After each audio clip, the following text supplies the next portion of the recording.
이어서 보도록 하겠습니다. 우리 전 시간에 배운 거 문제 한번 또 풀어보고 취득세, 취득시기로 넘어갑니다.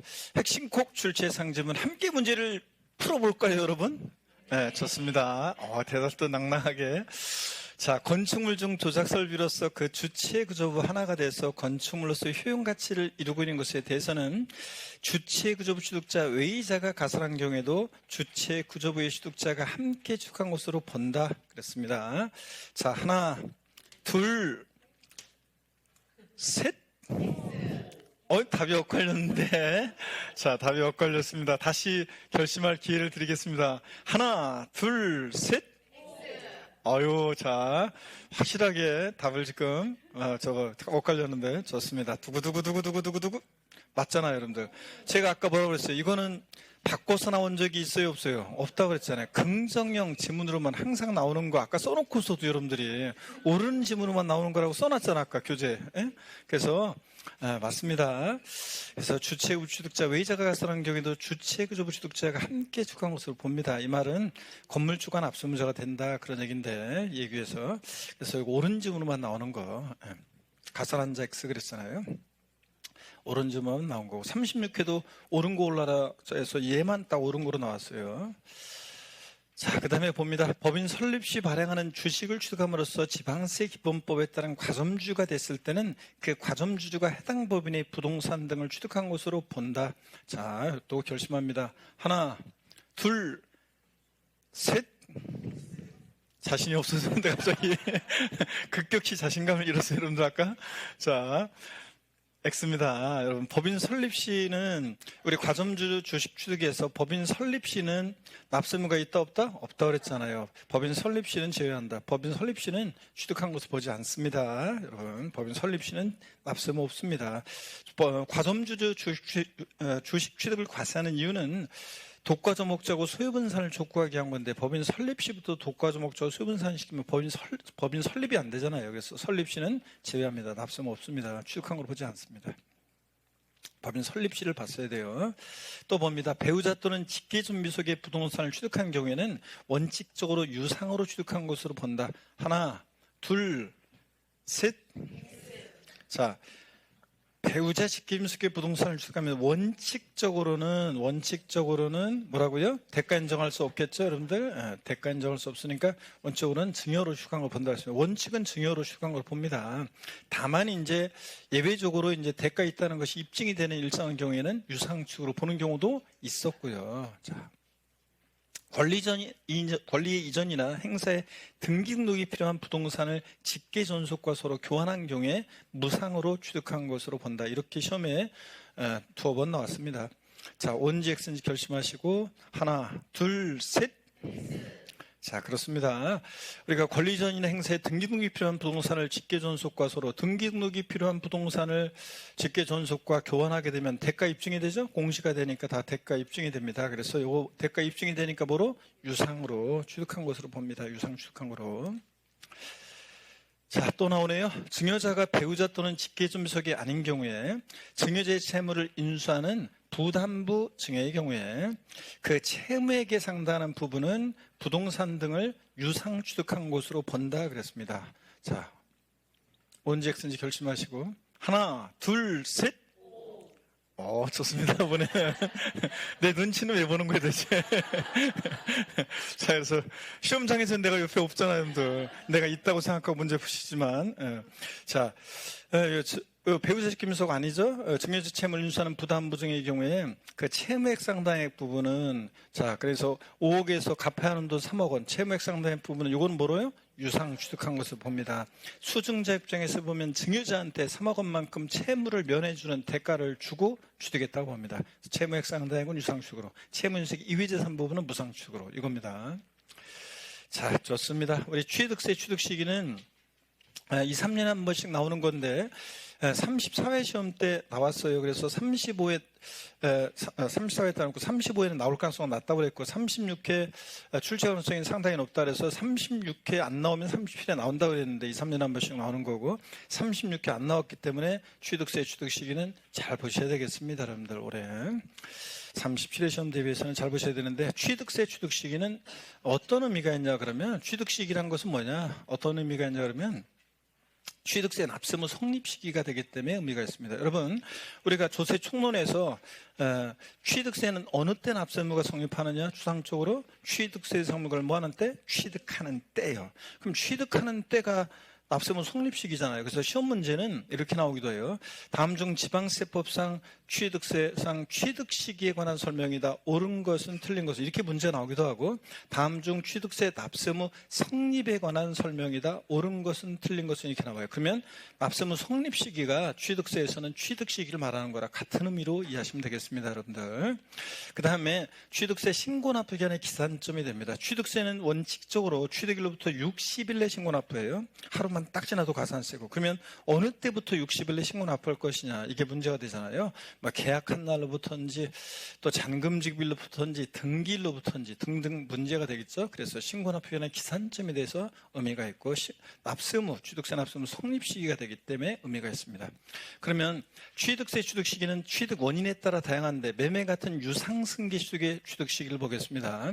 원칙적으로는 사실상 잔금지비를 확인할 수 있으면 원칙적으로는 사실상 잔금지비를 취득합니다. 매매 같은 유상승계 취득 원칙 실제로 잔금을 지급한 날 사실상 잔금지비를 취득해요. 그런데 신고인이 제출한 자료로 사실상 잔금지비를 확인할 수 없다. 그러면 어쩔 수 없이 계약서를 봐야죠. 계약상 잔금지비를 취득 합니다. 계약상 잔금지비. 근데 계약상 잔금지비 계약서를 봤더니 명시가 안 돼 있어요. 그럴 때는 계약일로부터 60일 경과하는 날에 취득한 것을 봅니다. 우리가 흔히 계약하고 나서 한 2달 정도 있다가 잔금 치르는 거래 관행을 반영한 겁니다. 그러면 자 스토리처럼 기억해요. 매매 같은 유상승계 취득의 취득세상 취득 시기는 원칙 사실상 잔금지비를 신고인이 제출한 자료로 사실상 잔금지비를 확인할 수 없다 그러면 계약상 잔금지비를 계약상 잔금지비 명시가 되지 않았다 그러면 계약일로부터 며칠? 60일 경과하는 날을 취득합니다. 이렇게 스토리처럼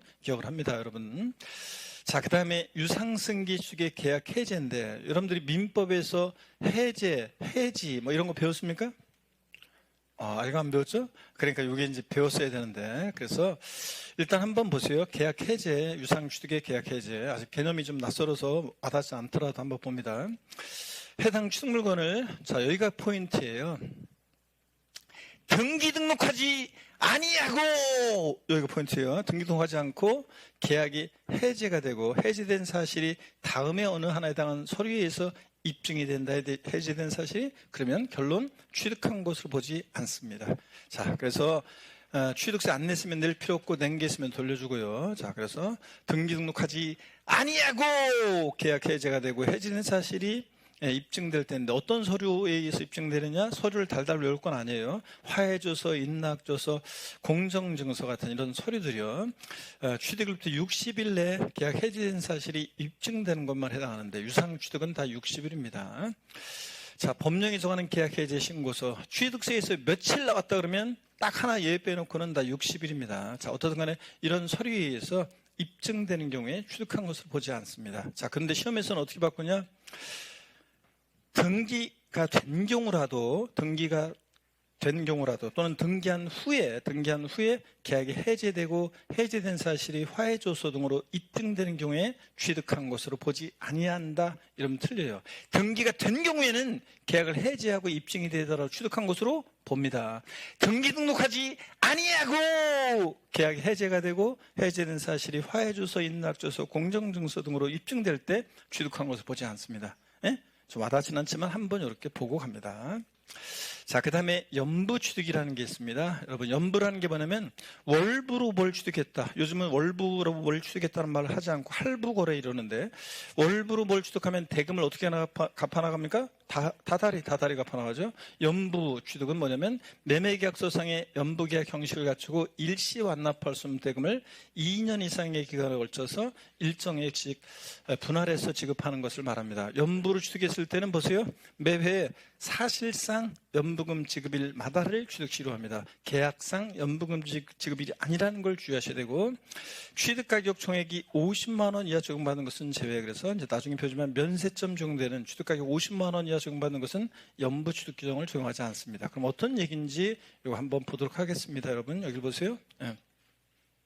자, 우리가 이제 어떤 사람들이 연부 거래를 합니다. 자, 갑과 을이 총 연부금액 50억짜리 총 연부금액 50억짜리 거래인데, 이것을 5년의 기간에 걸쳐서 매년 10억 원씩 연부금을 지급하는 방식으로 연부 매매 계약을 체결했습니다. 자, 그랬을 때 첫 해 연부금 지급일이 계약서상으로는 2026년 3월 10일이었어요. 계약서상으로는. 근데 실제로는 만약에 3월 19일 날 연부금 치러지면 이 사실상 연부금 지급일, 이때를 취득시료해서 이때부터 취득세를 60일 내 신고납부 이렇게 합니다. 근데 첫 해 지급하기로 한 연부금액이 계약서상으로는 10억이었는데 실제로는 8억 원이 지급됐다. 그러면 이 매회 지급되는 계약상 아니고 사실상 이 연부금액 있죠? 이것을 취득세 과세 표준 금액으로 해요. 그래가지고 8억 곱하기 세율에서 나온 세액을 사실상 연부금 지급일로부터 60일에 신고납부합니다. 다음 연도도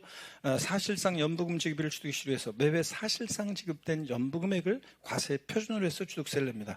이렇게 함으로 인해서 어떤 효과가 있냐 보세요. 매회 이렇게 사실상 연부금 지급일마다를 독립적인 취득시기로 하고, 매회 사실상 지급된 연부금액을 과세 표준금액으로 해서 계산함으로 인해서 어떤 효과가 생기냐면, 한 번에 50억 곱하기 세율하면 목돈 나가지만 이렇게 함으로 인해서 5년 동안 취득세를 분할 납부는 아니지만 말하자면 분할 납부, 나눠내는 효과가 생기잖아요. 취득자의 납부 부담을 줄여주기 위해서 이렇게 연부 취득의 경우에는 매회 사실상 연부금 지급일마다를 취득시로 합니다. 바꾸면 시험에서 계약상 연부금 지급이라고 바꿔요. 아니라는 거. 자, 그 다음에 등기등록일을 취득시로 하는 경우. 자, 지금까지 나왔던 유상승계 취득이든 연부 취득이든 취득 시기, 이런 날 이전에요. 이런 취득일 전에 등기등록을 먼저 했다. 그럼 언제냐? 그러면 그 등기일 또는 등록일을 취득시로 합니다. 등기일이 빠르면 언제라고요? 등기일. 그래서 근데 이런 표현을 여러분들이 아셔야 되는데요. 어떤 표현을 익히셔야 되냐면 여기 보세요. 자, 이런 날들 이전에 등기일이 빠르면 등기일인데, 자, 중빠른 날이에요. 중빠른 날. 요 의미를 한번 생각해 보세요. 자, 제가 한번 질문 드려볼게요. 매매로 부동산을 취득한 경우 취득세상 취득 시기는 사실상 잔금지급일과 등기일 중 빠른 날이다. OX예요. 매매로, 즉 유상승계 취득입니다. 매매로 부동산을 취득한 경우 취득세상 취득 시기는 사실상 잔금지급일과 등기일 중 빠른 날이다. OX예요. 자, 보세요. 여러분. 맞잖아요. 자, 원칙은 매매 같은 유상승계 취득 사실상 잔금지급일인데 등기일이 빠르면 등기일이라며. 그런데 등기일보다 사실상 잔금지급일이 빠르면 원래 사실상 잔금지급일이잖아요. 그러니까 비교해서 중 빠른 날. 맞습니다, 여러분들. 이런 응용력을 발휘해야지 고득점합니다. 자, 이런 얘기고 계속 이어서 보겠습니다, 여러분. 자, 무상승계 취득인데요. 증여 같은 무상승계 취득이요. 증여 같은 무상승계 취득식인데 먼저 상속부터 보겠습니다. 상속으로 취득했을 때는 상속 개실입니다. 상속은 뭐 피상속인 돌아가시면서 역사가 시작되니까 상속 개실. 상속 개실이라는 것은 돌아가셨을 때 상속 개실. 유증은 유언으로 증여하는 거죠. 내가 죽으면 줘라. 이거 유증계시를 말합니다. 유증계시라는 것은 증여자가 사망했을 때를 말하는 거고요. 자, 어떻든 간에 증여 같은 무상취득은 원칙은 언제냐면 계약이래요. 자, 증여는 여러분 낙성분류식 계약이라고 민법에서 배워요. 증여는 낙성분류식 계약입니다. 증여는 계약이에요. 증여 계약. 단독행위가 아니라 계약인데 민법에서 단독행위, 계약 이런 게 뭔지 배우게 되는데 한번 들어보세요. 만약에 계약이라는 것의 단독행위의 차이점, 증여와 관련해서 좀 설명을 드리면요. 야, 진짜 너는 맨날 하는 일이 그 모양이냐? 너 사업 실패해가지고 막 빌빌댄다고 소문 쫙 났는데 와서 보니까 진짜 그렇네. 너는 하는 일이 맨날 그렇지 뭐. 야, 너 내가 돈이 남아돌아서 그러는데 한 1,000만 원 줄까? 청약에 의사표시합니다. 상대방이 됐다 임마. 그럼 뭐 한 거예요? 거절했죠? 승연 있게 계약이에요. 야, 친구야, 너 사업 실패했어. 다고 뭐 얘기 들어서 와보니까 진짜 마음이 안 좋다. 나 힘들 때 네가 옛날에 나 도와줬는데 난 이거밖에 못 도와줘서 미안하다. 친구야 힘내. 그랬더니 상대방 친구가 고마워 친구야. 그럼 뭐 한 거예요? 자, 청약했고 승낙했죠? 이렇게 증여는 계약이에요. 증여는 그래서 그 계약한 날을 취득시로 해요. 등기일이 아니에요. 근데 증여는 왜 이렇게 빨리 계약한 날을 취득시기로 하냐고요? 사람 마음이 갈대기 때문에 그렇습니다. 내 전 재산을 어느 사회복지재단에 기부하겠습니다 해놓고 하룻밤만 잡으세요. 전 재산은 많은 것 같고 반만이요. 하룻밤 또 잡으면 반의 반이요. 이렇게 될 거잖아요. 그래서 증여는 그 계약일을 취득시로 합니다. 등기일 아니라는 거. 상속은 상속계실, 유증은 유증계실을 취득시로 합니다. 근데 이 계약일 전에 만약에 등기를 먼저 했다? 등기일이 빠르면 등기일이 되겠고요, 여러분. 그래서 중빠른 날입니다. 그래서 계약일하고 등기를 비교해서 중빠른 날 이런 표현 나오면 맞는 표현이에요. 하여튼 계약일 전에 등기하면 등기이고요. 그 다음에 무상승계식의 계약 해제인데 아까 유상승계식의 계약 해제와 비슷한데요. 보세요. 해당 취득물건을 자 보세요. 등기 등록하지 아니하고 역시 여기가 포인트예요. 등기 등록하지 않고 계약이 해제가 되고 해제된 사실이 다음에 어느 하나 해당하는 서류에서 입증될 때 취득한 것으로 보지 않습니다. 등기가 된 경우에는 계약 해제되고 입증이 되더라도 취득한 것으로 봅니다. 등기가 된 경우는. 그래서 등기하고 계약 해제했는지 등기 등록하지 않고 계약 해제했는지 취득세에서 계약 해제란 말만 나오면 항상 제 음성이 반사적으로 앞으로 들려야 됩니다.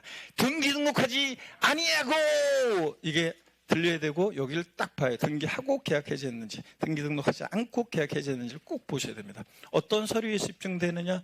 이럴 건 아니고 그냥 보세요. 화해조서, 인락조서, 공정증서. 근데 아까 유상승계식의 경우에 계약 해제 입증 서류 기간은 60일이었는데 무상승계식의 경우는 나중에 증여로 인한 취득세 신고 납부 기한과 헷갈리지 말라고 일치시키기 위해서 60일이었다가 몇 년 전에 개정이 됐습니다. 취득일이 속하는 달의 말일로부터 3개월로 개정이 됐습니다. 입증되는 경우만 해당합니다. 하여튼 오늘은 뭐 그냥 달달 외우는 게 아니라 화해조서, 인락조서, 공정증서, 계약 해제 신고서 같은 이런 서류에서 입증될 때 취득한 것을 보지 않습니다. 아까 유상승계축의 계약해지 입증 서류는 4번까지 있었는데 얘는 3번까지밖에 없네요. 그러더라도 그런 차이점을 물어보지는 않을 거니까 그냥 이런 서류에서 입증될 때 취득한 걸 보지 않습니다.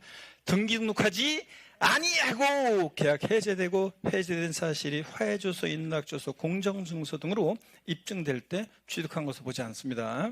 그런 거지 등기가 된 경우에는 계약 해제되고 입증이 되더라도 취득한 것으로 봅니다. 한번 이렇게 보고 갑니다. 자, 여기까지 문제 풀기 전에 또 한번 설명을 한번 우리 교재를 통해서 한번 확인해 보도록 하겠습니다. 여기 보세요. 취득세 취득 시기는 어떻게 잘 보셔야 한다는 거래.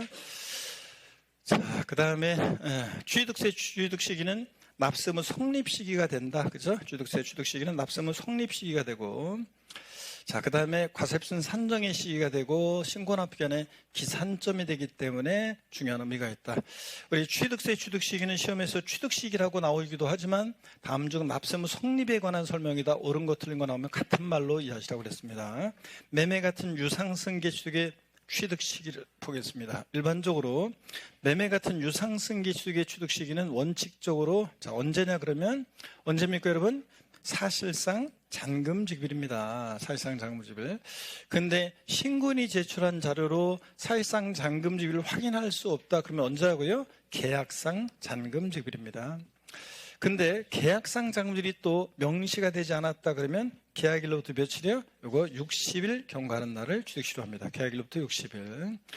자, 근데 하여튼 원칙은 사실상 잔금지급일. 사실상 잔금지급일이 확인되지 않는다 그러면 계약상 잔금지급일 취득시로 한다는 걸 꼭 기억합니다, 여러분. 그 다음에 계약 해제는 한번 보시 편하게 계약 해제는 취득세에서 계약 해제 나왔다. 여기 포인트라고 그랬습니다. 등기 등록하지 아니하고 여기가 포인트예요. 등기하고 계약 해제인데 등기 등록하지 않고 계약 해제는지 꼭 확인하셔야 돼요. 등기 등록하지 않고 취득일부터 60일 전에 계약이 해제된 사실이 계약 해제가 되고 해제된 사실이 다음 언어에 해당하는 서류에 의해서 입증되는 경우에 취득한 것으로 보지 않습니다. 등기가 된 경우에는 계약 해제되고 입증이 되에 따라 취득한 것으로 봅니다. 입증 서류는 달달 외우는 거 아니고 그냥 읽어봅니다. 화해조서, 인락조서, 공정증서 등. 자, 입증 서류 기간은 자, 요거 60일입니다. 이런 것들을 다 60일로 되어 있습니다. 한번 참고적으로 이렇게 보시고. 취득세에서는 며칠 나왔다 그러면 다 60일이에요. 딱 한 가지 예외를 빼놓고는 다 60일이고. 연부 취득의 경우를 보겠습니다. 제가 줄근 대로 똑같이 줄었습니다, 여러분들. 연부 취득이요. 2년 이상의 기간에 걸쳐서 대금을 지급하는 방식으로 취득할 때 연부 취득하는 경우에 취득 가격의 총액이 50만 원 이하인 경우는 제외하고 연부 취득은 원칙 언제다? 사실상 연부금 지급일을 취득시로 합니다. 그래서 요거 제주거리 땡야에서 계약상 연부금 지급일 X입니다. 계약상 X요. 실제 사실상 연부금 지급일입니다. 사례 문제로 나왔을 때도 계약상 연부금 지급일은 2026년 3월 10일, 사실상 연부금 지급일은 2026년 3월 19일. 그럼 3월 19일 사실상 연부금 지급일을 취득시로 합니다. 자, 넘어갑니다, 여러분들. 다음 페이지 보시니까 등기등록일을 취득시로 하는 경우 지금까지 나왔던 취득 시기 이전에, 자, 지금까지 나왔던 취득일 전에 등기등록을 먼저 했다. 그럼 언제라고요? 그 등기일 또는 등록일을 취득일로 봅니다. 그 등기등록일에 취득한 거라. 그래서 여러분 이런 표현이 여기다가 중빠른 날 이런 표현도 맞다. 지금까지 나왔던 취득 시기하고 등기등록일이라고 하고 비교해서 중빠른 날 이런 것도 맞던 표현이라는 거. 예? 예. 자, 그 다음에 무상취득입니다. 자, 무상취득의 취득식인데 원래 무상승계 취득의 경우에는 그 계약일에 취득한 것을 봅니다. 근데 다만 보세요. 상속 또는 유증으로 인한 경우, 상속은 상속계실, 유증은 유증계실에 취득한 것으로 보고요. 증여 같은 무상취득은 계약일이고, 그 다음에 계약 해제를 봅니다. 증여 같은 무상취득의 계약 해제를 보시면 여러분요, 여기 포인트 여기입니다. 해당 충무건, 자, 여기 제 음성이 들려야 되는데 등기 등록하지 아니하고 여기 하지 않고, 그 다음에 시험에 한 몇 번 나왔습니다. 이거 등기등록하지 아니하고 계약 해제가 되고, 해제된 사실이 입증되는 경우에 취득한 것으로 보지 않습니다. 등기가 된 경우에는 계약 해제되고 입증이 되더라도 취득한 것으로 봅니다. 어떤 서류에서 입증되느냐, 그냥 달달 외울 건 아니고 화해조서, 인락조서, 공정증서, 계약 해제 신고서 등인데, 요거 입증 기간이 아까 유상승계식의 계약 해제 서류 입증 기간이 60일이었는데 얘는 취득일로부터, 취득이 속한 달 말일로부터 3개월일로 이렇게 돼 있다는 거. 유상승계 취득과 달리 무상취득은, 증여 같은 무상취득은 증여로 인한 취득세 신고납부기간과 일치시키기 위해서 헷갈리지 말라고 이렇게 증여로 인한 취득세 신고납부기간과 똑같이 돼 있어요. 이따가 나오는 거고요. 자, 좋습니다. 그 다음에 역시 계약일 전에 등기를 먼저 했다. 자, 그러면 계약일 전에 등기를 먼저 하면 언제라고요? 등기일 또는 등록일이 취득한 걸로 본다. 그래서 역시 중 빠른 날 맞는 표현이고요. 나머지는 공법적인 지식을 좀 여러분들이 공법의 좀 용어를 좀 배우고 오면 그때 또 소유권 이전 고실 뭐 이런 게 뭔지 배우고 오시면 제가 나중에 설명드리겠습니다. 다음 순환에. 오늘은 넘어갑니다. 자, 넘어가고 취득 시기 다 중요한 것들이 있지만 역시 넘어갑니다. 여러분들 민법에서 점유로 인한 시효 취득이 뭔지 뭐 이런 것들을 배우고 오시면 그때 또 이런 것들을 설명드리겠습니다. 오늘은 넘어갑니다. 자, 과세표준으로 가겠습니다. 취득세 과세표준 35회 시험 전에 33회 시험 끝나고 아주 중요한 개정이 있었습니다. 자, 그래가지고 34회 때 나왔어야 되는데 통째로 머리가 이런 게 있어요. 개정 내용이 복잡하고 많이 통째로 많이 개정됐다 그러면 그 해 개정된 그 해 바로 출제하기가 출제하는 사람도 연구가 좀 덜 됐고 또 수험생분들도 연구가 공부가 덜 됐을 것이라고 생각해가지고 그 해는 대개 출제하지 않고 한 2, 3년 후에 출제하는 경향이 있거든요. 자, 그래서 과세 표준이 그래서 35회 때는 제가 무조건 나온다 했는데 무조건 나왔습니다. 올해 36회에도 35회 때 출제되지 않은 내용 중에서 아주 중요한 내용이 출제 안 돼서 또 출제될 가능성이 높을 수도 높다 그랬는데 안 나왔어요 올해. 그러니까 37회 시험은 나온다고 생각하고 잘 또 보셔야 되는 또 중요한 부분입니다. 잘 보셔야 됩니다. 자, 과세표준과 세율 부분이 취득세는 어렵다고 그랬잖아요. 그래서 여기가 이제 어려운 건데 교재 96페이지 자, 요 내용을 설명을 또 쭉 드릴 거니까 화면을 또 좀 보시면 되겠습니다. 그 전에 문제를 풀고 과세표준으로 넘어가겠습니다. 핵심 콕 출제상지문 함께 문제를 풀어보겠습니다. 매매 등 유상승계 취득의 취득세상 취득 시기는 사실상 잔금지비를 확인할 수 있는 경우에도 계약상 잔금지비를 취득한 것으로 본다. 단 등기일보다는 빠른 경우이다. 무슨 말인지 결심하셨습니까, 여러분? 언제 X인지. 하나, 둘, 셋. 좋습니다. 자, 매매 같은 유상승계 취득의 취득 시기는 여러분 보세요. 사실상 잔금지비를 확인할 수 있다잖아요. 확인할 수 있으면 언제입니까? 사실상 잔금지비죠. 그럼 확인할 수 있으면 사실상 잔금지비, 계약상 잔금지비 아닙니다. 사실상 잔금지비 확인할 수 있으니까. 사실상 잔금지비를 확인할 수 없을 때 계약상 잔금지비였습니다. 자, 그 다음에 개인 간 매매로 부동산을 취득한 경우 계약상 잔금지비 명시되지 않은 경우에는 등기를 취득세상 취득시로 한다. 좀 응용력을 요하는데 하나, 둘, 셋. 답이 엇갈렸는데 오 이런 사람도 있고 답이 엇갈렸는데 자 보겠습니다. 두구두구두구두구두구두구 X입니다. 여러분 개인과 매매를 취득하는 경우에 유상승계 취득이죠. 유상승계 취득인데 계약상 잔금지비일이 명시가 되지 않았다.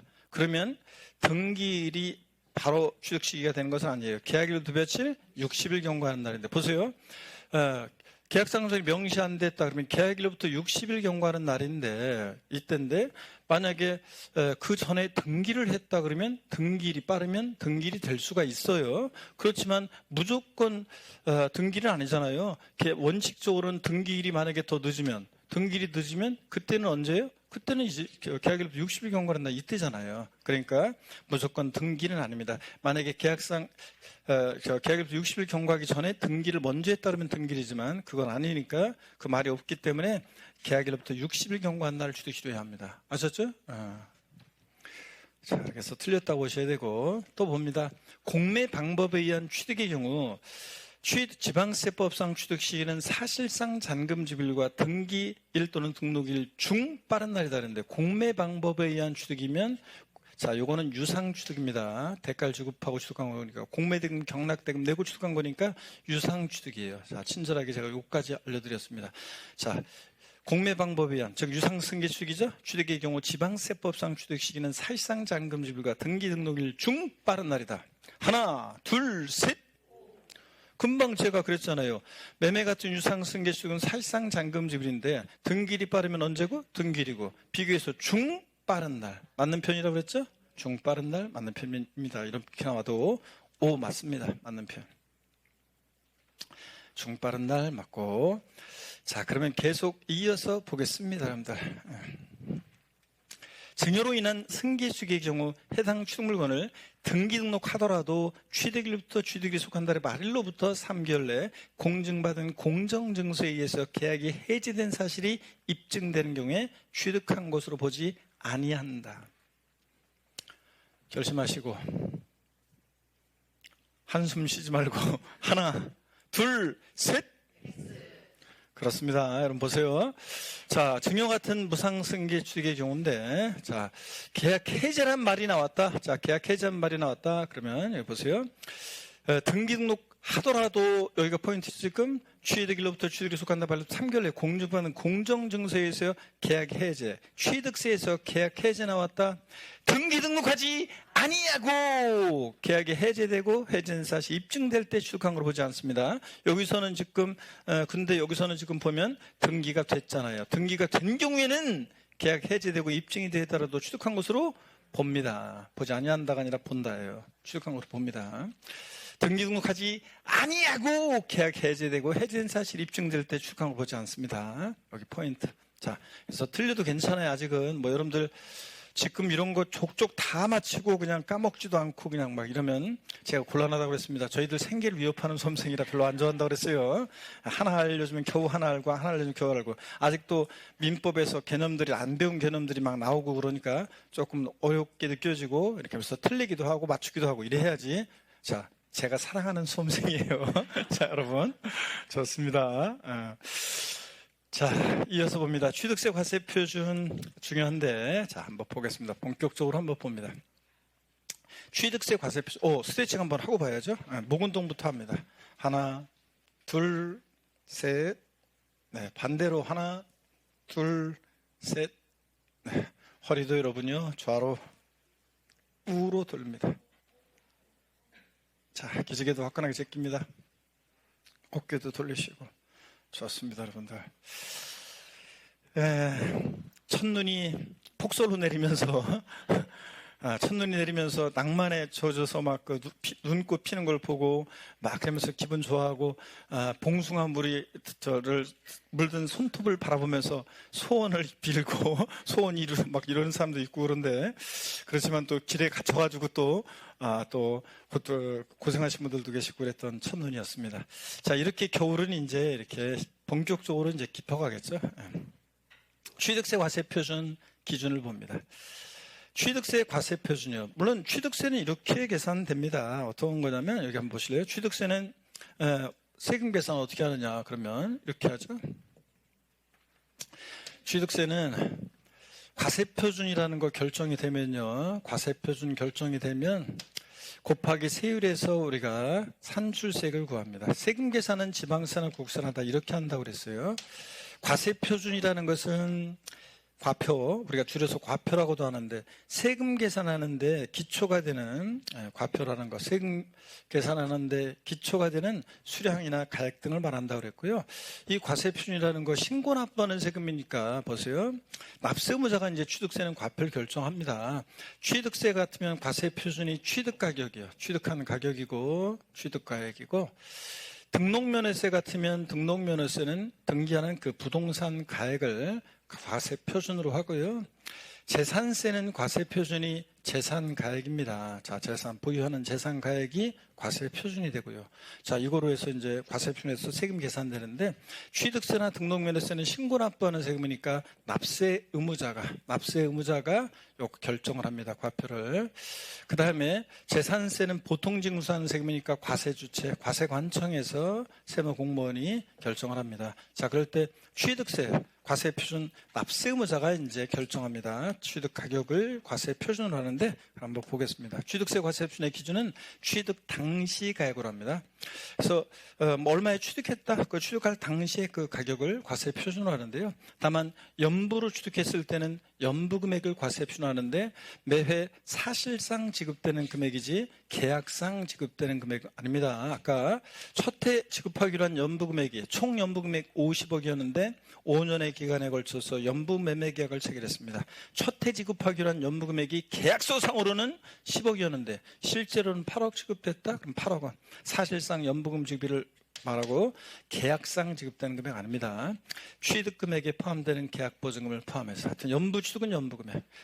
취득세 과세 표준의 기준은 취득 당시 가액을 기준으로 합니다. 나중에 이따 보겠지만 등록면허세는 등록 당시 가액을 기준으로 하는데 취득세는 취득 당시 가액을 과세 표준으로 합니다. 자, 취득세 과세 표준은 취득 원인에 따라 다양한데요. 오늘 한번 좀 편하게 한번 보도록 하겠습니다. 어떤 거냐면 무상 취득의 경우 봅니다. 부동산 등을 무상으로 취득하는 경우 과세 표준은 원칙적으로 시가 인정액으로 하는데 시가 인정액이라는 것은 뭐냐? 시가로 인정되는 가액인데 부동산을 무상으로 취득하는 경우 지방세법 중에 따른 취득 당시 가액이라는 것은 취득 시기 현재 불특정 다수인 사이에 자유롭게 거래가 이루어지는 경우에 통상적으로 성립된다고 인정되는 가액, 즉 시가로 인정되는 가액. 자, 이것을 우리가 무상취득의 경우는 과세 표준합니다. 시가로 인정되는 가액. 자, 시가인정액이라는 것은 구체적으로 보면 매매가 있었으면 매매 사례가액, 공매 경매가 있었으면 공매 경락가액, 뭐 감정받은 게 있으면 감정가액, 공매 경매에 있었으면 공매 경락가액 등으로서 법령이 정한 바에 따라서 시가로 인정되는 가액을 말하는데, 자, 취득일 구체적으로 한번 또 볼게요. 취득일 취득일 전 6개월부터 취득한 후 3개월 내 이 평가 기간이요. 자, 저를 보세요. 취득일 전 6개월, 취득한 후 3개월 이 평가 기간 동안에 만약에 매매가 있었다, 그럼 매매가액, 감정받은 게 있으면 감정가액, 공매 경매가 있었으면 공매 경락가액 등을 우리가 시가 인정액이라고 합니다. 이 기간 동안에 이런 게 있었으면 이런 것들을 이제 시가 인정액으로 하는데, 다만 이 기간 동안에 시가 인정액이 2개 이상이다. 그럴 때는 어떻게 하느냐? 취득일 전후로 해서 가장 가까운 날에 대한 가액을 적용한다 그랬습니다. 그러면 어떤 얘기인지 한번 볼게요, 여러분들. 만약에 예를 들어서 이렇게 한번 볼게요. 자, 만약에 101동, 101호, 102호, 103호 나란히 아파트가 있습니다. 아파트가 똑같은 평형, 똑같은 아파트인데요. 근데 만약에 101호에 대해서요, 101호에 대해서 요날 이제 증여를 받았어요. 증여를 받았습니다. 자, 그래서 요때가 이제 취득일인데 증여를 취득한 취득일 전 6개월, 자, 취득한 후 3개월 요 평가 기간 동안에요. 예를 들어서 요때 취득일 전 만약에 취득일 전 4개월이 되는 때 감정받은 감정가액이 있고요. 자, 그럼 이런 것들, 요 기간 동안에 감정받은 게 있으면 감정가액을 시가인정으로 한다고 그랬죠? 근데 증여받고 나서 만약에 한 달 되는 때, 1개월 되는 때 매매를 했어요. 다른 사람한테. 그럼 매매 가액이 있는 거죠? 예. 그러면 이것도 시가인정액으로 본다고 했는데, 자, 이렇게 취득일 전후로 해서 시가로 인정되는 가액이 2개 이상이다. 그럴 때는 어떤 것으로 한다고요? 어떤 것으로 평가한다? 시가인정액을 어떤 거로 한다? 취득일 전후로 해서 가장 가까운 날에 대한 가액으로 평가한다, 그런 얘기입니다. 그래서 이것을 시가 인정액으로 합니다. 시가 인정액으로 보는 가액이 2개 이상일 때는. 이해되십니까, 여러분? 이런 거. 자, 그러면 또 계속해서 보겠습니다. 자, 시가 인정액으로 합니다. 증여 같은 무상 취득은. 근데 예외가 있습니다. 원칙에도 불구하고 다음의 경우에는 아래에서 정하는 가액을 취득 당시 가액으로 한다 해서 예외가 있는데, 자, 상속으로 취득했을 때는요, 상속으로 인한 무상 취득은 시가 표준액을 과세해 주네요. 시가 표준액이라는 게 뭐냐면, 미리 살짝 말씀을 드리면 시가 표준액이라는 것은 공시 가격인데, 잠깐 한번 용어 설명을 드리고 가겠습니다. 여러분 여기 보세요. 우리가 흔히 공시가격이란 말이 있어요. 공시가격. 들어보셨죠? 네. 공시가격에는 기준시가도 있고요. 기준시가도 있고 시가표준액도 있습니다. 기준시가란 말은 좀 들어보셨죠, 여러분들? 안 들어봤어요? 기준시가? 네. 기준시가라는 것은 국세를 과세하는 데 있어서 그 물건에 대한 기준이 되는 가격을 말하고요. 그 다음에 시가표준액이라는 것은 지방세를 과세할 때 그 물건에 대한 기준이 되는 가격을 말합니다. 여러분, 시군구에 여러분이 주택을 갖고 있습니다. 그럼 일정한 때가 되면 여러분 살고 있는 곳에 시장수구청장이 여러분 집에 대해서 재산세를 계산해서 때가 되면 세금을 내라고 납세 고지서를 보내옵니다. 그죠? 도대체 여러분 살고 있는 그 곳에 시장수구청장은 무엇을 근거로 여러분 집에 대해서 재산세를 계산했냐? 무엇을 근거로 계산해요? 시가표준액으로요. 자, 그래서 지방세를 과세할 때 물건에 대한 기준이 되는 가격인데 한번 볼게요. 토지의 경우에는 시가표준액이 어떻게 산정되냐면, 자, 대한민국 통치권이 미치는 전 국토예요. 제주도, 울릉도, 독도 이렇게 대한민국 통치권이 미치는 남쪽이 엄청 크네. 통치권이 미치는 전국도의 수많은 필지들의 땅값을 매기는데요. 먼저, 자, 시군구에서 어떤 시군구가 있습니다. 뭐 안양시가 있다고 하겠습니다. 경기도 안양시가. 그럼 여기 관내 수많은 필지들의 땅값을 매길 때 주변 토지 지가에 영향을 줄 수 있는 대표성인 땅을 선정해요. 이것을 표준지라고 하고, 국토교통부 장관이 선정합니다. 표준지. 그래서 표준지 땅값을 산정 것이에요. 그게 표준지 공시지가입니다. 표준지 공시지가. 자, 이거 국토교통부 장관이 산정 것이하고요. 그래서 이걸 바탕으로 해서 시장수구청장이 자기 관할 구역 내 개별 필지들의 땅값을 산정 것이에요. 그게 뭐냐면 개별 공시지가입니다. 개별 필지들에 대한 땅값, 개별 공시가. 이게 토지의 시가표준액도 되고 토지 기준시가도 됩니다. 기준시가와 시가순이익은 공통하는 것도 있지만 또 디테일하게 들어가면 달라지기도 합니다. 그래서 구별해야 되는데 국세에서는 기준시가, 지방세에서 뭐라고 한다? 시가순이익. 통칭해서 우리가 흔히 공시가격 이렇게 얘기합니다. 토지 시가순이익은 개별 공시지가입니다. 주택도요. 보세요. 주택도 전국적으로 수많은 주택 중에서 시군군에 수많은 주택들이 있는데 거기서 주변 주택 가격에 영향을 줄 수 있는 대표성 있는 주택을 선정해요. 그게 뭐냐면 표준주택이고 주변 주택 가격에 영향을 줄 수 있는 대표성 있는 주택, 표준주택. 그리고 기사를 통해서 여러분들이 이런 거 한 번씩 들어보셨을 건데 이 표준주택 가격을 산정고시합니다. 국토교통부 장관이. 그러면 이걸 참작해서 시장군수청장이 자기 관내에 개별 주택들의 가격을 산정고시합니다. 이게 개별 주택 가격이에요. 개별 주택 가격. 단독주택이나 다가구택에 대한 공시가격이고 아파트 같은 것은 공동주택 가격이 산정고시 됩니다. 자, 이게 주택의 시가순이익도 되고 국세 기준시가도 됩니다. 주택에. 건축물이라든가 나머지 애들의 취득세 대상 물건의 시가순이익 산정 방법이 쫙 나와 있는데 그런 거 알 필요 없고요. 이 정도만 아시면 됩니다. 자, 그래서 시가순이익이라는 것은 지방세를 과세할 때 물건에 대한 기준이 되는 가격이다. 자, 그럴 때 재산세 같은 것은 지자체장이 무엇으로 세금을 계산한다? 시가순이익을 기준으로 계산을 합니다. 자, 그리고 토지는 개별 공시지가, 주택은 개별 주택 가격이나 공동주택 가격, 이게 주택의 시가순이익이라는 거. 이 정도만 알고 가시면 됩니다. 뭐 어려운 것처럼 생각하는데 용어 배운 거예요. 시가순이익이란 거. 낯설지만 한번 수없이 이제 여러분들이 보게 될 거고. 이렇게. 자, 그러면 이걸 바탕으로 해가지고 이어서 한번 보겠습니다. 상속으로 취득했을 때는 뭘 과세 표준한다고요? 시가순이익이요. 이게 특이한 거예요. 자, 보세요. 이제 공부하다 보면 제가 35회 시험 나오기 전에요. 문제를 낼 때 계속 제가 어떤 걸 문제로 냈냐면, 처음 이제 과세 표준 전면적으로 개편이 되고, 한 번도 시험에 안 나왔을 때, 이제 35에, 제가 그랬어요. 뭐를 정답으로 계속 냈냐면, 상속으로 인한 무상취득을 계속 물어봤어요. 이걸 뭐로 바꿨냐면, 제가 시가 인정액으로 바꿔서. 무상취득은 원칙 시가 인정액을 기준으로 하는데, 자, 상속으로 인한 취득만 시가 인정액이 아니라 뭐예요? 시가 순액이에요. 그러니까, 특이하죠? 그래서 제가 이걸 계속 물어봤었는데 시간적으로 바꿔요. 근데 35회 때 정답 지문이 옳은 거 골라라 문제에서 상속에 따른 무상취득의 경우 시가순이익으로 과세 표준한다는 거, 이게 정답이었습니다. 사람 심리가 비슷해요. 자, 그 다음에 취득물건에 대한 시가표준액이 1억 원 이하인 부동산을 부담부 증여를 포함해서 무상으로 취득합니다. 상속을 제외하고 자, 무상을 취득했을 때 시가순이익 1억 원 이하 부동산인데 이 시가표준액이라는 게 잠깐 한번 보세요. 이번 2026년 개정안에 의하면 이 내용이 추가가 됐는데 아직 확정은 아니에요.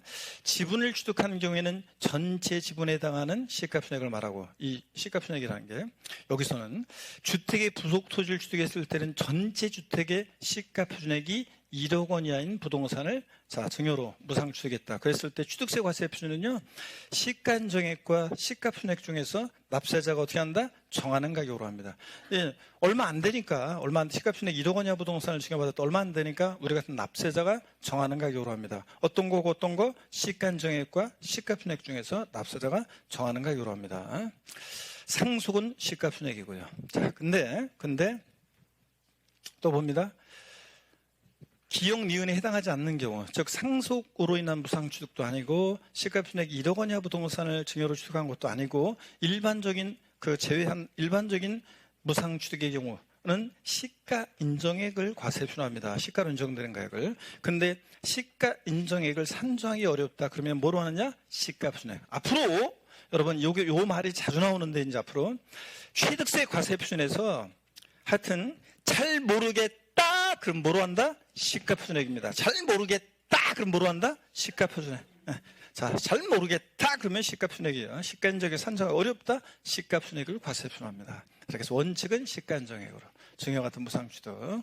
자, 이렇게 봤습니다. 중요한 내용을. 그래서 시가표준액이라는 것은 지방세를 과세할 때 물건에 대한 기준이 되는 가격이 시가표준액이라고 그랬습니다. 여러분들. 자, 지방세 과세할 때 물건에 대한 기준이 되는 가격이다. 됐고요. 무상취득의 경우 또 이어서 봅니다. 부담부 증여의 경우요. 아까 시가 5억 상당 토지를 갑이 을에게 증여하는데 거기에 3억 원의 저당권이 설정되어 있다. 차입금이 있을 때. 야, 왜? 내가 너한테 시가 5억 상당 토지를 증여할 건데 너 받을래? 그래? 야, 근데 내가 토지를 담보로 은행에 3억원 빌려 쓴 거 있어. 그건 네가 좀 갚아줘야 되는데. 알았어. 내가 알아서 갚을게. 요까지 대사를 외우라고 그랬습니다. 자, 오늘 하품하는 사람이 유난히 많네. 그냥 돌림노래야. 그냥 한 사람씩 돌아가면서 다 하시는데, 어제 간밤에 뭐 눈싸움 하셨나? 바깥에나 공원에 나와서 밤새? 여러분들. 자, 봅니다. 부담보증의 경우에 하여튼 졸기만 해봐. 조는 사람이 있으면 아까 얘기했어요. 누군지 지적을 한 다음에 몇 번째 분단에 누구 자 지적을 한 다음에 우리가 얼굴을 다 보면서 힘내라고 박수를 다 쳐주겠습니다. 얼굴을 보면서 자 알았죠? 자 그러면 그냥 다른 사람이 나를 다 쳐다봐. 그러면 그냥 잠이 확 달아나겠지. 창피하면서 그렇게 하겠습니다. 자 부담부 증여의 경우 아까 그 스토리입니다. 증여죄 채무를 인수하는 부담부 증여의 경우에 자, 봅니다. 우리 아까 채무액 상당액, 수증자가 인수하는 채무 인수액 상당액 5억에서 3억 부분은 수증자가 증여자한테 대신 갚아주니까 채무를 면해줬죠? 3억 원만큼 채무 면해주는 대가를 주고 취득했다고 해서 유상취득으로 봤잖아요. 그래서 유상취득으로 보는 이 채무액 상당액 부분은 유상취득의 과세옵션을 적용하고 유상취득의 과세옵션은 어떻게 하는지는 아직 안 배웠고 그 다음에 시가인정액, 취득물건의 시가인정액에서 채무부담액을 뺀 잔액 아까 5억에서 3억 뺀 2억 부분은 공짜로 받았죠? 그래서 무상취득으로 본다고 그랬으니까 무상취득의 과세옵션을 적용합니다. 이해되십니까 여러분? 그래서 부담보증에서 채무액 상당액 부분, 유상취득으로 보는 채무액 상당액 부분은 유상취득의 과세옵션을 적용하고 시가인정액에서 채무부담액을 뺀 잔액 5억에서 3억 뺀 2억 부분은 공짜로 받았으니까 무상취득으로 왔죠? 무상취득의 과세옵션을 적용한다 그런 얘기입니다. 여러분 자, 그럴 때 이 채무액 상당액 부분은 채무부담액이라고도 하는데 하여튼 뭐 이런 것까지는 아직 몰라도 되고요. 자, 유상승계 취득의 과세표준을 봅니다. 매매 같은 유상승계 취득은 이건 35회 때 안 나왔으니까 잘 보셔야 되는데 유상승계 취득의 과세표준이요. 사실상 취득가액으로 하는데 부동산 등을 유상거래는 매매, 교환 등 취득에 대한 대가를 지급하는 거래를 말하죠. 하여튼 부동산 등을 유상거래로 승계 취득하는 경우에 취득 당시 가격은 취득 당시 가격이란 말은 과세표준이란 말로 생각하시면 돼요. 이러한 경우는 취득 당시 가격으로 한다. 이런 거를 취득 당시 가격으로 한다. 그러면 취득 당시 가격으로 한다는 말은 과세표준으로 한다는 말이고 취득 시기 전에 해당 취득물건을 취득하기 위해서 다음의 자가 어떤 자냐? 납세무자라든가 신탁의 경우는 위탁자라든가 이런 자가 거래 상대방이나 제3자에게 지급하였거나 지급할 일치의 비용으로서 법령에 규정하는 사실상 취득가액으로 한다. 그래서 매매 같은 유상승계 취득의 경우 취득세 과세표준은 뭘로 한다고요? 사실상 취득가액으로 합니다. 사실상 취득가액이라는 것은 취득하기 위해서 거래 상대방이나 제3자에게 지급하였거나 지급할 일체의 비용을 말합니다. 납세무자라든가 신탁의 경우는 위탁자가 취득하기 위해서 거래 상대방이나 제3자에게 지급하였거나 지급할 일체의 비용이요. 자, 그럴 때 부당행위 계산이라는 게 있습니다. 이걸 잘 주의하셔야 되는데 부당행위 계산의 경우는 시가 인정액으로 하는 경우가 있는데 자, 한번 봅니다, 여러분들. 지자체장은 특수관계인 간의 거래로 남남 사이 같으면 싸게 사든 뭐하든 뭔 관계가 있어요. 특수관계인 간의 거래로 친족관계 등이 있거나 등등 특수관계인 간의 거래로 물론 지방세법 7조에 따라 증여로 취득한 것으로 의제하는 경우는 이제 제외하고 하여튼 특수관계인 간의 거래로 그 취득에 대한 조세 부담을 부당하게 감소시키는 행위나 계산한 것으로 인정되는 경우 이걸 줄여서 부당행위 계산이 있는 경우요. 부당행위 계산이 있다 그러면 유상승계 취득은 원래 사실상 취득가액으로 해야지만 사실상 취득가액으로 하는 규정에도 불구하고 무엇을 과세표준하냐? 시가 인정액을 취득 당시 가액으로 결정해야 한다니고 할 수 있습니다. 다만 시가인정액으로 해야 되는데 시가인정액을 산정하기 어렵다. 이게 올해 2026년 개정안인데 시가인정액을 산정하기 어렵다. 잘 모르겠다. 뭐로 한다고 아까 나왔었어요? 시가순액. 아까도 나왔었죠? 그래서 시가인정액을 산정하기 어렵다. 곤란하다. 그러면 시가순액으로 합니다. 자, 이렇게 할 수 있다. 자, 그래서 부당행위 계산의 경우는 이렇게 지자청이 시가인정액을 취득 당시 가액으로 결정할 수 있습니다. 즉 과세표준을 할 수 있다는 거. 이때 부당행위 계산 판단은 어떻게 하느냐? 그럼 보세요. 특수관계인으로부터, 자, 남남 사이에는 뭐 싸게 사든 뭐든 뭔 관계였어요. 시가인정액보다 무슨 가격으로? 낮은 가격으로, 높은 가격 아닙니다. 낮은 가격으로 부동산을 취득한 경우로서, 자, 이때 시가인정액을 산정이 어려우면 잘 모르겠다. 그럼 뭐로 한다고요? 시가순액으로 하고, 시가인정액 산정이 어려우면 시가순액으로 하고, 보다 낮은 가격으로 부동산을 주겠다. 시가인정액보다 또는 시가표준액보다. 그러면 이 시가인정액과 사실상 취득가액의 차액이 금액으로 얼마? 3억 이상의 차이 나거나, 또는 시가인정액의 5%, 100분의 5% 상당하는 금액 이상이면, 그러면 부당행위 계산이 있다고 하고, 지자시장은 이때는 이제 뭘 과세표준한다? 사실상 취득가액으로 하지 않고 유상취득의 경우도 이런 경우에는 시가인정액을 과세 표현할 수 있다. 시가인정액 산정이 어려우면 시가순액으로 하고요. 자, 그러면 한번 보겠습니다. 어떤 얘기인지 볼게요. 자, 예를 들어서 여러분 보세요. 예를 들어서 아파트가 있는데, 아파트 101동, 101호, 102호, 103호가 있습니다. 나란히 101호를 갑과 을이 매매합니다. 자,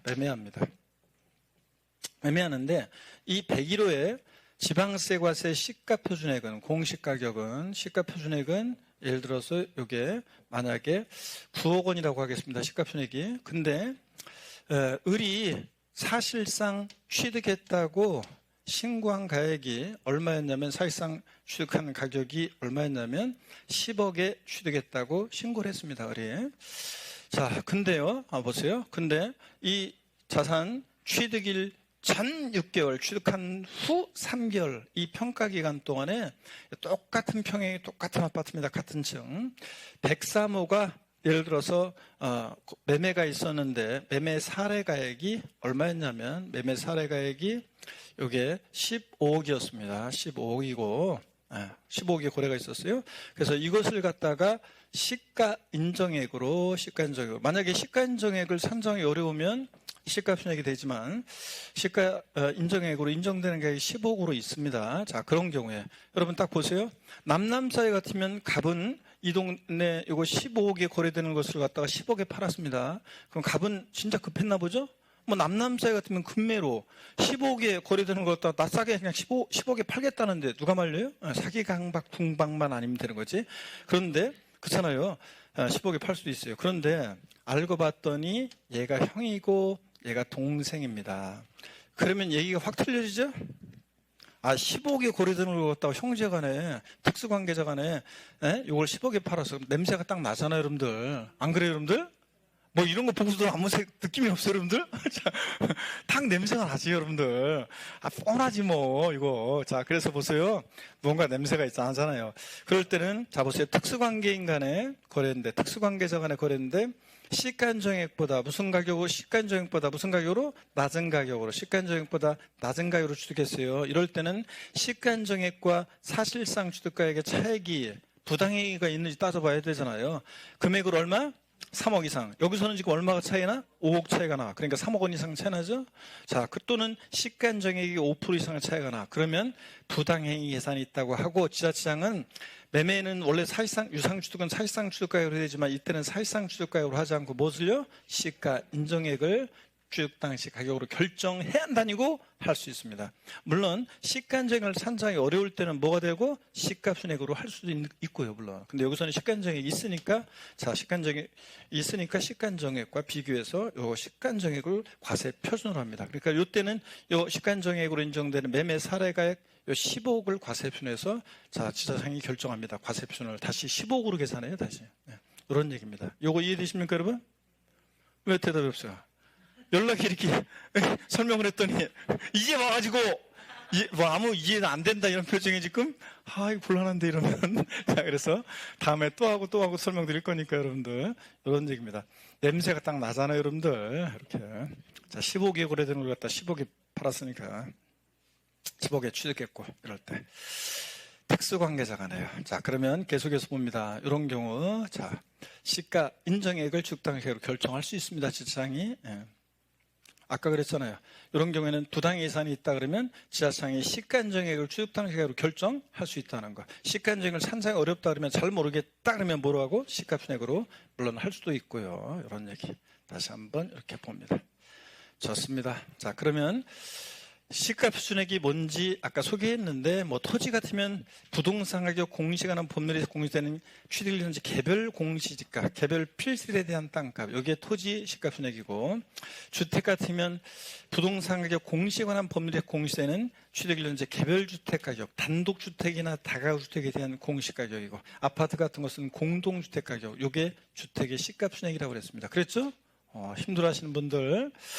자, 이거는 개별 공시지가나 개별 주택가격이 공시되지 않았다 그러면 특별자치시장, 특별자치도지사, 시장군수구청장, 즉 지자체장이 국토교통부 장관이 정하는 토지가격 기준표나 주택가격 기준표를 사용해서 산정한 가격을 합니다. 여러분, 이 시가표준액 요거만 기억해요. 시가표준액은 누가 산정고시한다고요? 지자체장이 산정고시예요. 근데 국토교통부 장관이 산정한다고 바꿔서 나온 적이 있어요. 개별 공시가 공시되지 않은 게 있냐고요? 공유수면을 매립한 쪽에서 지적공사상 신규로 등록된 토지는 아직 공시된 적이 없잖아요. 또는 집을 새로 지었어요. 아직 공시된 적 없잖아요. 그럴 때 이제 어떻게 하느냐 그런 얘기입니다. 하여튼 뭐든지 시가표준액은 누가 산정고시한다? 지자체장이에요. 국토교통부 장관이 아니라는 것만 기억하시면 돼요. 공동주택가격 공시 안 됐다. 아파트 새로 지어서 아직 공시가 안 됐어요. 그러면 지역별 단지별 여러 가지 것들을 고려해서 행정안전부 장관이 정하는 기준에 따라서 지자체장이 산정하는 가격으로 합니다. 근데 이걸 국토교통부 장관이 산정고시하는 가격으로 한다고 바꿔서 나왔었습니다. 아니고 항상 시가표준액은 누가 산정고시한다? 지자체장이. 이 정도 아시면 됩니다. 건축물 시가표준액 산정 방법은 몰라도 돼요. 이런 거 몰라도 되고. 자, 그러면 과세 표준에 대한 거, 자, 문제 바로 한번 풀고 그 다음에 교재 좀 이따가 한번 줄거드리도록 하겠습니다. 아니다. 요거 맞아. 여기서 요 타임에서 끝내야 되는구나. 참. 문제 한번 봅니다. 핵심 꼭 출제 상지만 함께 문제를 풀어보겠습니다. 증여 등 무상취득의 경우에 취득세 과세 표준은 시가 인정액으로 하며 상속에 따른 무상취득의 경우에 취득세 과세 표준은 시가 표준액으로 한다. 단 취득 물건의 시가 표준액은 1억 원을 초과하고요. 자, On지 X인지 봅니다. 하나, 둘, 셋. 자신이 없는데. 그래, 내 눈치는 항상 왜 보는 거예요, 여러분들? 날 쳐다보면 답이 나오나요? 자, 두구두구두구두구두구. 맞습니다. 자, 증여 같은 무상취득은 과세 표준은 뭐로 합니까? 시가인정액으로 합니다. 근데 상속으로 인한 무상취득은 아까 뭘 과세 표준한다고 그랬어요? 시가표준액이요. 특이하게도 상속은 시가표준액으로. 단 만약에 이 증여 같은 무상취득, 요 무상취득하는 게 시가표준액 1억 원 이하일 때는 아까 시가표준액이 1억 원 이하이다 그러면 납세자가 시가인정액과 시가표준액 중에서 정하는 가격으로 했습니다. 그러니까 여기서는 시가표준액 1억 원을 초과하니까 뭐로 한다고요? 시가인정액으로. 물론 이제 시가인정액을 산정하기 어렵다. 잘 모르겠다 그러면 뭐로 하고? 시가표준액으로 할 수도 있지만 하여튼 원칙은 그렇습니다. 자, 유상승계 취득의 경우에 취득세 과세 표준은 원칙적으로 시가인정액으로 한다. 단 특수관계인 간의 거래는 아니다. 하나, 둘, 셋. 자, 여러분 정답을 보겠습니다. 하나, 둘, 셋. X입니다. 우리 매매 같은 유상승계 취득은 뭘 과세 표준한다고 그랬습니까, 여러분? 예? 사실상 취득가액으로 한다고 그랬잖아요. 사실상 취득 시가인정액이 아니라 뭘 한다? 사실상 취득가액으로. 물론 특수관계인 간의 거래로 부당행위 계산이 있는 경우에는 지자체장이 시가인정액으로 결정할 수도 있지만 원칙은 시가인정액으로 합니다. 특수관계자 거래 아니라고 그랬으니까요. 자, 일단 요 타임 오늘 우리가 일단 맞춥니다 오늘. 자, 그래서 아니 완전히 집에 가는 건 아니고 여러분들 일단 한 타임을 한 주 3주차를 오늘 이렇게 마치도록 하겠습니다. 자, 교재 잠깐 맞추기 전에 줄을 거드렸어야 했는데 줄을 한번 거드리겠습니다, 여러분들. 잠깐 보세요, 여러분들. 교재 줄을 거드릴게요. 과세 표준 또 어딘지 모르시니까. 자, 여기 봅니다. 줄 거드리고 마칠게요. 취득세 과세 표준은 취득세를 계산하기 위한 기초가 되는 물건의 과세 물건의 가액이다. 취득세는 납세무자가 신고납부하는 조세이므로 납세무자가 취득당할 가액으로 함이 원칙이고 취득 원인 등에 따라서 시가인정액, 시가표준액, 사실상 취득가격 등을 과세 표준하는데요. 시가인정액이라는 게 뭐냐? 용어 여기 봅니다, 여러분들. 시가인정액이라는 것은 매매가 있었으면 매매 사례가액, 감정받은 게 있으면 감정가액, 공매 경매가 있었으면 공매 경락가액 등으로서 시가로 인정되는 가액을 말합니다. 자, 취득일 전 6개월부터 취득한 후 3개월 내 평가기간 동안에 만약에 매매가 있거나 그 매매가액, 감정받은 게 있으면 감정가액, 공매 경매가 있었으면 이 가액 등을 우리가 과세 표준으로 합니다. 시가인정액으로 합니다. 근데 시가인정액이 2개 이상이다. 자, 이 기간 동안에, 평가기간 동안에, 그러면 취득일 전후로 해서 가장 가까운 날에 해당하는 가액을 적용한다고 그랬습니다. 여러분들. 이런 정도 한번 용어 알고 가시고, 취득세 과세표준의 기준은요, 자, 봅니다. 취득세 과세표준의 기준은 뭐로 하느냐? 취득 당시 가액으로 합니다, 여러분. 자, 취득 당시 가액으로. 다만 연부로 취득했을 때는 뭘 과세표준하냐? 연부 취득의 경우에는 취득세 과세표준은 연부 금액인데 매회, 여러분 봅니다. 연부 금액인데 매회 사실상 지급되는 금액입니다. 계약상 X해 놓으시고요. 계약상 아니고 매회 사실상 지급되는 금액이다. 지금 2회독 들어가고 있습니다. 자, 연부 금액을 말하고, 자, 그 다음에 연부 취득은, 그 다음에 취득 원인에 따른 과세 표준을 보겠습니다. 취득 원인에 따라서 보시면요, 자, 부동산 등을 무상으로 취득했을 때 과세 표준은 원칙 뭐로 한다고요, 여러분들? 시가 인정액으로 합니다. 원칙은 시가 인정액으로. 시가인정액이라는 것은 불특정 다수인세에 자유롭게 거래가 이루어지는 경우에 통상적으로 성립된다고 인정되는 가액이고요. 자, 근데 예외가 있습니다. 한번 취득 원인에 따라서 한번 보시면 올해 개정안도 있고 그런데 어떤 거냐면 먼저 상속에 따른 무상 취득이요. 자, 상속으로 취득했다.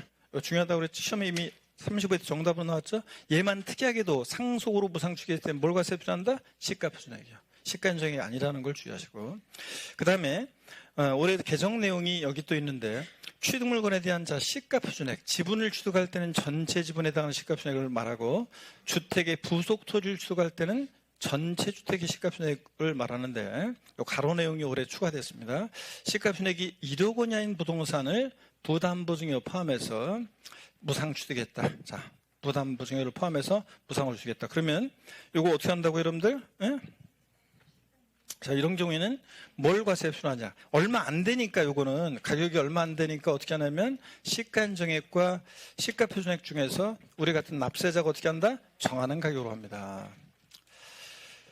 자, 그리고 상속을 제외하고, 상속 아니고 그 다음에 시가표준액 1억 원 이하 부동산을 증여받은 것도 아니고 일반적인 증여의 경우는 뭘 과세 표준한다고요? 시가인정액으로 합니다. 증여 같은 무상 취득은 시가인정액으로. 근데 시가인정액을 산정하기 어렵다. 잘 모르겠다. 그럼 뭐로 한다? 시가표준액으로 합니다. 시가표준액으로. 이렇게 딱 알아두시고 넘어갑니다.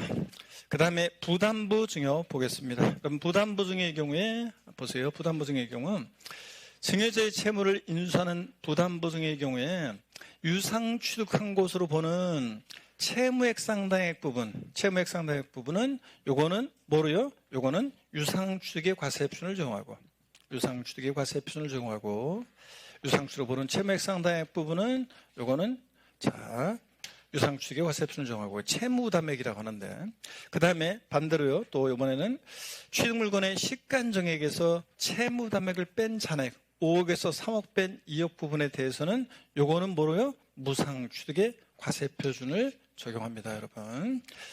자, 그래서 시가 인정액에서 채무담액을 뺀 잔액 부분, 요 부분은 무상 공짜로 받은 거니까 요거는 무상 취득의 과세 표준을 적용하고, 채무액 상당액 부분은 유상 취득의 과세 표준을 적용합니다. 이렇게.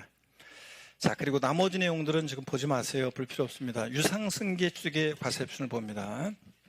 유상승계 취득, 매매 같은 유상승계 취득 뭘 과세 표준한다고요? 사실상 취득가액으로 합니다. 취득하기 위해서 거래 상대방이나 제3자에게 지급하였거나 지급할 일체 비용입니다. 누가 납세무자라든가 신탁의 경우는 위탁자가 취득하기 위해서 들어간 일체 사실상 취득가격을 비용, 사실상 취득가격을 과세 표준합니다. 그런데 여기 한번 봅니다. 다음 페이지 넘어가서 보시니까 사실상 취득가격이라는 게 뭐냐가 쭉 나오는데, 이건 우리가 나중에 심화과정에서 배울 내용이에요. 사실상 취득가격에는 내가 10억에 그걸 샀다, 10억. 또 취득하기 위해 들어간 간지업 비용도 있어요. 그런 것도 포함하는 건데, 사실상 취득가격의 가격에 과세표준에 포함하는 간접비용과 포함하지 않는 게 있는데 지금 볼 거 아닙니다. 이런 건 넘어가고 중요한 건데 잠깐 페이지가 넘어가 버렸네. 중요한 건데 부당행위 예산이요. 자 여러분 부당행위 예산 잘 봅니다. 올해 부당행위 예산 중요한데 지자체장은요 첫 번째 요건입니다. 지자체장은 지방세 기본법의 규정에 따른 특수관계인 간의 거래로 그 취득에 관한 조세 부담을 부당하게 감소시키는 행위 계산하는 것으로 인정되는 경우, 즉 부당행위 계산이 있는 경우에는 이래도 불구하고, 즉 사실상 취득가액을 하는 규정에도 불구하고 다음 페이지요. 여기 포인트입니다. 무엇을요? 시가 인정액을. 자, 그래서 시가 인정액을 산정이 어려우면은 시가 순액을 취득 당시 가격으로 결정해야 한다고 할 수 있다는 거. 이걸 꼭 기억합니다. 그래서 올해 개정안은 어떤 거냐면 올해 개정안은 시가인정액을 산정을 올 때는 시가순액으로 한다는 이 말이 또 가로 내용이 올해 추가됐습니다. 부당행위 계산 어떻게 판단하느냐? 부당행위 계산 판단 어떻게 하느냐? 자, 부당행위 계산은요 특수관계인 간에 여기 잘 보세요. 특수관계인으로부터 남남 사이는 뭐 싸게 사든 뭐하든 뭐 관계 있어요. 특수관계인으로부터 시가인정액을 산정하기 어려우면 시가순액으로 해서 시가인정액보다 무슨 가격으로? 낮은 가격으로 부동산을 취득한 경우로서 시가인정액과 사실상 취득가액의 차액이 금액으로 얼마요? 3억 이상 차이 나거나 또는 시가인정액의 몇 프로? 5% 상당한 금액 이상이면 차이가 나면 부당행위 계산이 있다고 하고 지자체의 장은 이런 경우에 무엇으로 과표 결정할 수 있다고요? 시가인정액으로. 물론 시가인정액을 산정이 어렵다. 잘 모르겠다. 그럼 뭐로 하고? 시가순액으로 취득 당시 가격으로 할 수 있다는 거 이렇게 알아둡니다. 그다음에 나머지 내용들은 과세표준 결정은 이제 심화 과정에서 배웁니다. 여러분들이 공부가 기본적으로 좀 다른 과목에서 공부가 좀 필요한 내용들이 있어서요 넘어갑니다. 자 이렇게 해서 쭉 넘어가세요. 그리고 뭐 101페이지 시가순액 이런 거 참고적으로 보시는 거고요. 됐습니다. 102페이지 세율로 갑니다. 그래서 여기까지 하고 여기 봅니다. 화면을 봅니다. 오늘.